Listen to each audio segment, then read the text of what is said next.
Karena kualitas demokrasi itu tidak diukur dari seberapa banyak pelanggaran sebenarnya kan gitu. Tapi seberapa banyak kita bisa mencegah dan berhasil melakukan edukasi pendidikan politik kepada masyarakat itu adalah hal yang paling utama yang sebenarnya menjadi tujuan utama dari demokrasi kita, khususnya di pengawas pemilu.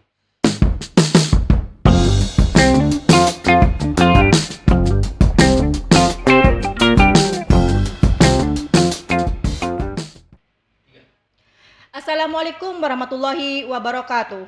Halo sahabat Bawaslu, senang sekali saya Pipi Adista bisa menyapa sahabat Bawaslu di dalam podcast Kode Basel, Konsolidasi Demokrasi Bangka Selatan. Ruang diskusi yang membahas isu strategis terkait kepemiluan dan demokrasi. Di samping saya udah ada narasumber kita yang sangat spesial, Bapak Azhari. Beliau adalah anggota Bawaslu Kabupaten Bangka Selatan yang saat ini menjabat sebagai Koordinator Divisi Penanganan Pelanggaran dan Penyelesaian Sengketa.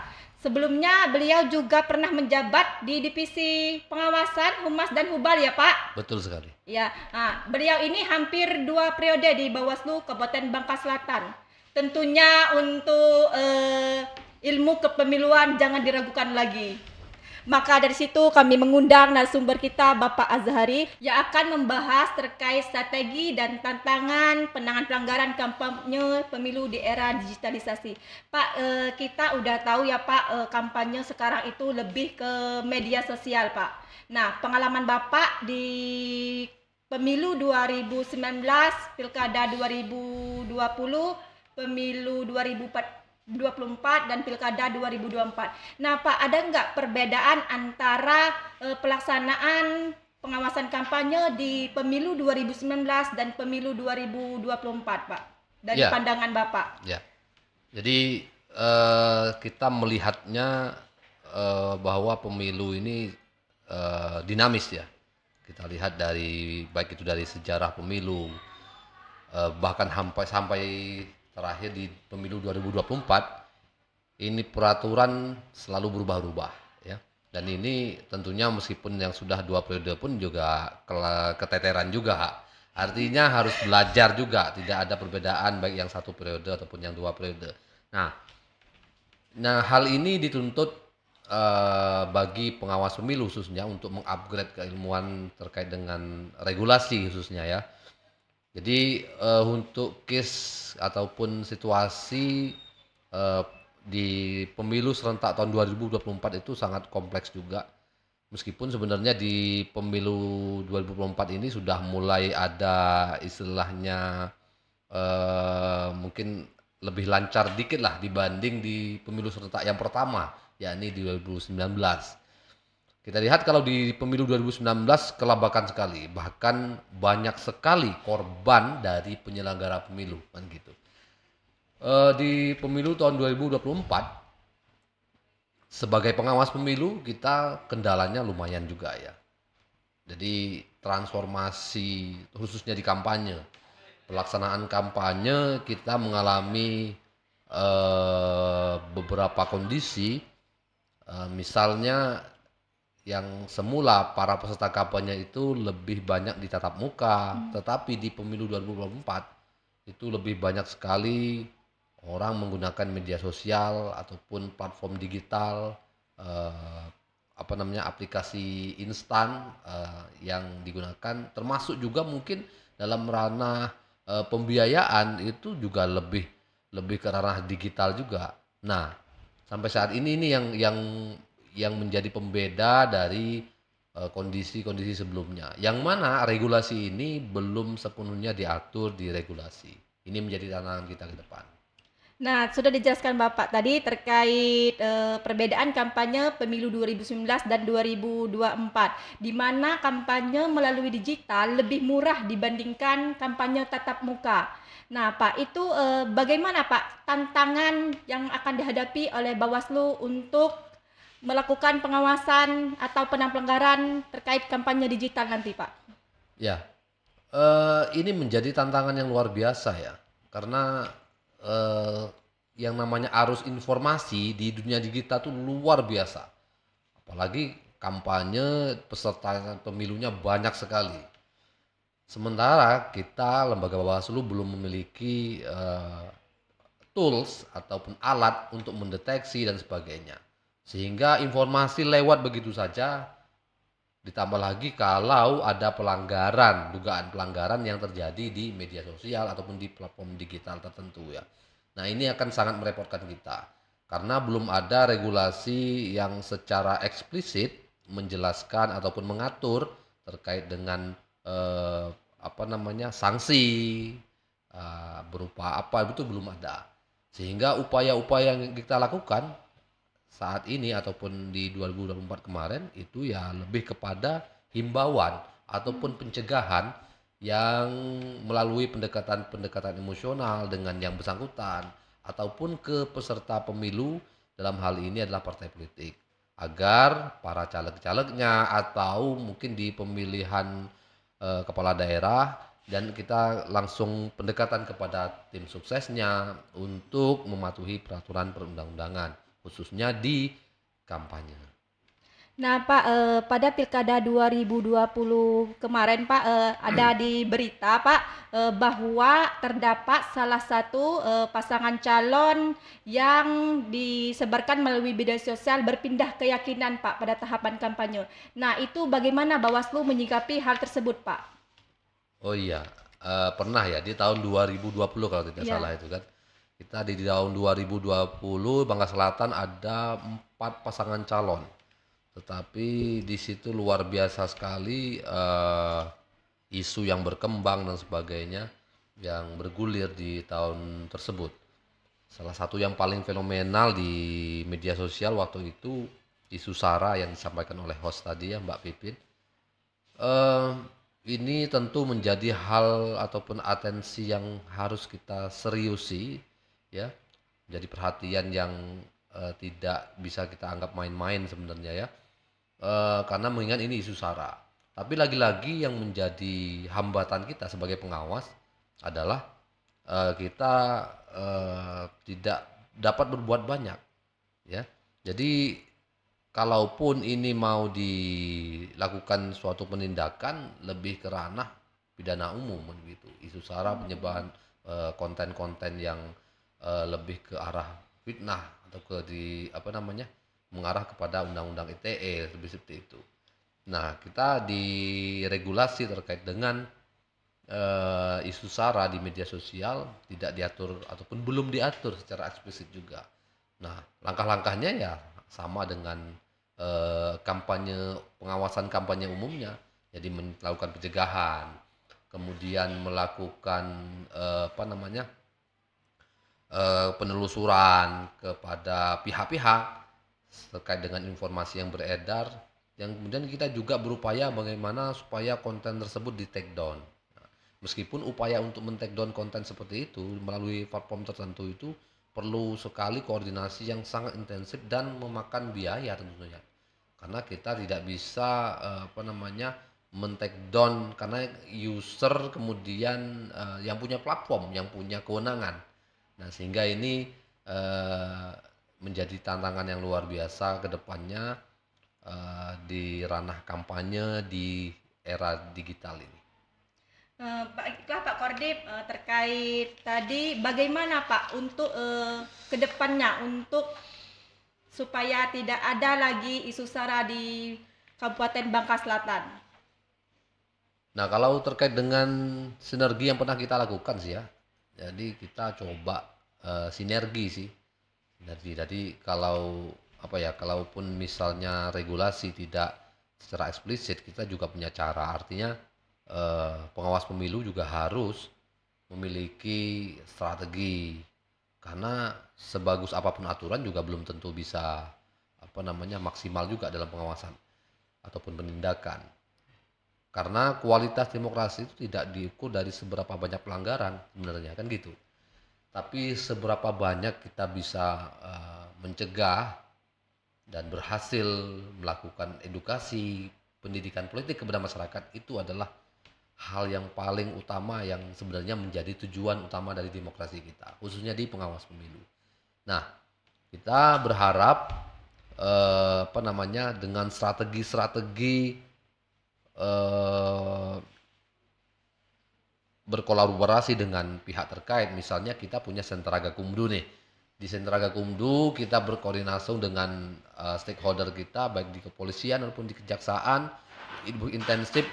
Misalnya ada dugaan pelanggaran. Kita pernah terjadi kemarin di salah satu kasus indikasi penyalahgunaan KTP kalau misalnya di salah satu desa.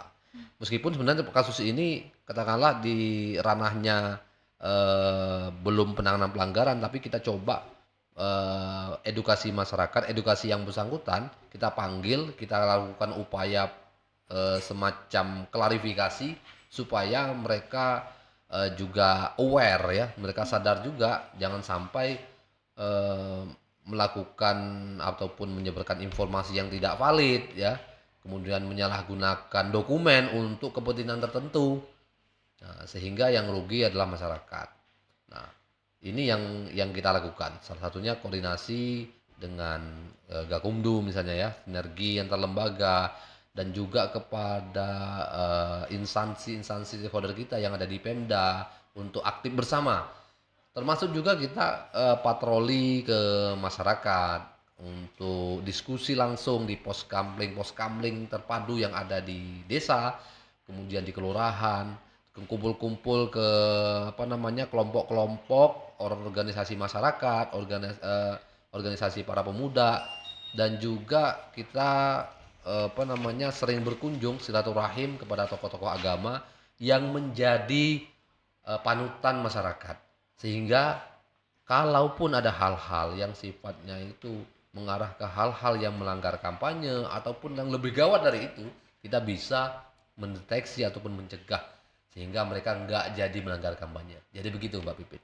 Ya Pak, mungkin Pak ya melihat ke depan kampanye lebih banyak digunakan peserta pemilu melalui digital Pak. Karena kata Bapak tadi dianggap lebih murah ya Pak Kordip. Betul sekali. Nah, selanjutnya Pak, apa harapan Bapak untuk demokrasi ke depan Pak? Ya, untuk demokrasi ke depan kita berharap khususnya di pengawasan ya. Jadi kita berharap masyarakat sadar, aware ya terhadap kualitas demokrasi. Karena kalau saat ini masyarakat masih melakukan cara-cara yang tidak patut, melakukan cara-cara yang kotor, misalnya melakukan kampanye hitam ataupun black campaign ya, memfitnah calon, memfitnah tim kampanye dan sebagainya, kemudian menerima money politik ataupun bahkan menjadi pelaku money politik. Kalau mereka masih melakukan cara-cara yang semacam itu, yakinlah kualitas demokrasi kita masih jauh di harapan yang sebenarnya kita cita-citakan. Sebenarnya harapan kita adalah bagaimana kualitas demokrasi ini masyarakat memilih sesuai dengan apa yang ada di hati mereka, bukan karena diiming-imingi. Agar di kemudian hari mereka tidak lantas kecewa. Karena banyak sekali masyarakat melampiaskan kekecewaan kepada mereka yang terpilih saat ini yang mereka sendiri yang memilih. Nah, begitu. Harapannya mudah-mudahan masyarakat mulai sadar kalau ada calon yang berpotensi untuk mereka usung dan sebagainya bisa menjadi harapan, bisa menjadi tumpuan bagi masyarakat, bagi mereka tentu bisa dilakukan dengan cara-cara yang baik, dengan cara-cara yang terhormat sesuai dengan koridor ketentuan perundang-undangan. Itu Pak Pipin. Baiklah, tadi disinggung Bapak terkait money politik ya. Saya pernah melihat di berita Pak bahwa di Bangka Selatan pernah menangani dugaan pelanggaran money politik pada Pilkada 2020. Nah, itu mulai munculnya dari sebuah media sosial juga Pak. Nah Pak, bagaimana Pak kedepannya juga supaya hal-hal tersebut kayak money politik itu tidak ada lagi Pak? Ya, money politik ini susah sekali untuk dihilangkan ya sepanjang masyarakat belum menyadari bahwa yang saya sampaikan di awal tadi, bahwa kalau masyarakat masih memilih hanya karena uang, ini akan berdampak kepada buruk nanti di kemudian hari. Ya. Ya kita berharap yang namanya demokrasi itu ya tanpa money politik kan seperti itu. Tetapi Amin, amin. kalaupun kalaupun apa namanya ya namanya demokrasi ya ya banyak faktor lah ya, banyak faktor orang memilih, ada yang karena dikasih duit, ada yang karena suatu hal. Tapi jangan salah ya, ada juga mungkin segelintir orang yang tidak mau dikasih duit. Ya, karena dia mungkin memang menolak, saya tidak mau menerima sesuatu dari tim kampanye ataupun dari pasangan calon ataupun calon, ya, dia ada orang-orang yang seperti itu. Iya, Pak. Tetapi secara umum kebanyakan mungkin ya, ini mungkin saya tidak tahu. Karena data kita eh, selama ini memang kita belum menemukan apa namanya aktivitas money politik yang secara ini ya, yang secara nyata. Apakah memang mereka melakukannya secara diam-diam kah? Kan kita nggak tahu. Iya, Bisa jadi seru. mereka nongkrong, kemudian ada tim masih duitnya. Karena pengawas pemilu Iya, tidak setiap saat bisa mengawasin kan gitu, iya, benar, Pak. ya kan? Nah, tetapi kalau kita sebagai pengawas pemilu ada nemukan hal semacam itu, ya kita tindak, kita lakukan upaya-upaya hukum supaya apa namanya aturan ini harus kita tegakkan benar-benar. Tapi kalau memang belum dilakukan, misalnya ada sebongkah sekardus uang misalnya yang siap dibagikan, ada yang kayak di kasus di luar Bangka Selatan, uang sudah sediakan nggak jadi disebarkan gitu. Nah ini bisa kita lakukan pencegahan yang kayak kayak gitulah, yang persuasif, yang kita lakukan upaya semacam shock terapi ya gitu ya, bahwa ini berimplikasi kepada hukum dan hukumannya nggak main-main loh money politik. Kan bayangkan kalau masyarakat yang nggak tahu apa-apa hukum di pemilu ini ya kasihan kan. Maka harapan kita semoga ke depan penyelenggaraan pemilu ini semakin ya berkualitas ya, masyarakatnya itu juga makin cerdas, baik itu secara digital dan nggak mudah terprovokasi. Karena Iya, mohon maaf saat ini literasi digital masyarakat kita tuh sangat rendah, iya. khususnya di pemilu ya. Di pemilu itu literasinya kurang. Meskipun kadang ya ada yang ya literasi dalam artian tidak hanya pemahaman, tetapi literasi ini juga kesadaran. Dia udah paham nih tentang aturan pemilu, tapi tetap dilakukan, dilanggar karena menganggap bahwa Bawaslu paling nggak tahu kan gitu. Iya. Nah, padahal ini harapan kita ke depan bahwa ya masyarakat harus cerdas, harus aware, harus juga ya menyadari kalau itu memang salah ya salah jangan dilakukan. Termasuk kampanye hitam ataupun melakukan pelanggaran di media sosial. Ya, itu. Kemudian eh, kita harap masyarakat ketika pemanfaatan teknologi yang semakin luar biasa deras arus informasinya di media sosial terusnya khususnya ya. Jadi manfaatkanlah media sosial itu dengan bijak ya. Jangan sampai eh, khususnya para ASN juga kan pejabat publik jangan sampai kemudian menyatakan deklarasi keberpihakan dan sebagainya. Tentu ini mencederai nilai-nilai demokrasi. Baiklah, Pak. Satu lagi, Pak. Nah, Pak, ini kan kampanye di media sosial ini ada nilai positif dan ada nilai negatifnya juga, Pak. Ya, Nah, ketika media sosial ini digunakan anak-anak, semisalnya di grup ya Pak, dikirim misalnya ada grup keluarga, dikirim melalui WA ya Pak terkait calon. Mereka nggak taunya men-share bahwa itu padahal itu bukan tahapan kampanye. Nah, men-share melalui story Pak.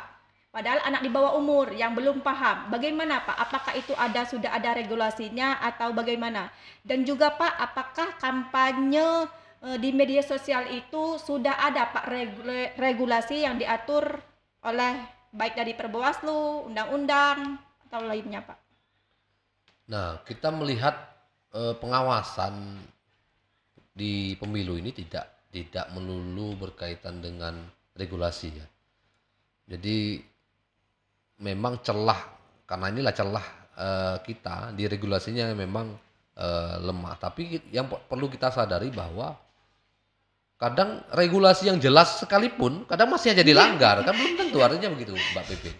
Jadi maksud kita khususnya sebagai pengawas pemilu, ada atau tidak ada regulasi yang mengatur hal-hal yang eksplisit, ya kita upayakan hal-hal yang lebih elegan, artinya melakukan upaya pencegahan, pendekatan, ya, karena Bawaslu tidak hanya menegakkan aturan, tetapi melakukan upaya pendidikan politik kepada masyarakat.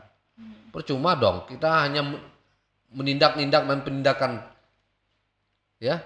Kasihan nanti masyarakat jadi objek penindakan, karena yang kita tahu selama ini yang menjadi objek siapa, yang menjadi korban siapa? Masyarakat. Pernah memang calon yang jadi korban, jarang ya kan?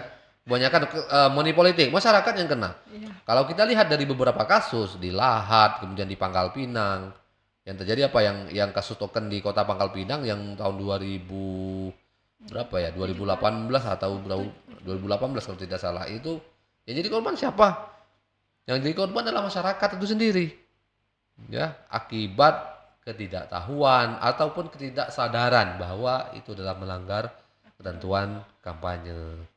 Nah, pendekatan kita adalah ketika misalnya regulasinya lemah, kita tetap upayakan upaya pencegahan, karena ada hal lain juga yang perlu jadi atensi di masyarakat untuk sama-sama misalnya menjaga kondusivitas, kemudian untuk sama-sama bahwa demokrasi ini loh milik kalian semua, milik kita semua, milik rakyat, bukan miliknya tim sukses. Jadi harus kita Sama-sama rayakan, ya, Pak. sama-sama rayakan, sama-sama Sama semarakkan. lakukan pengawasan. Nah, lakukan pengawasan juga bahwa ini tidak hanya tugas Bawaslu loh.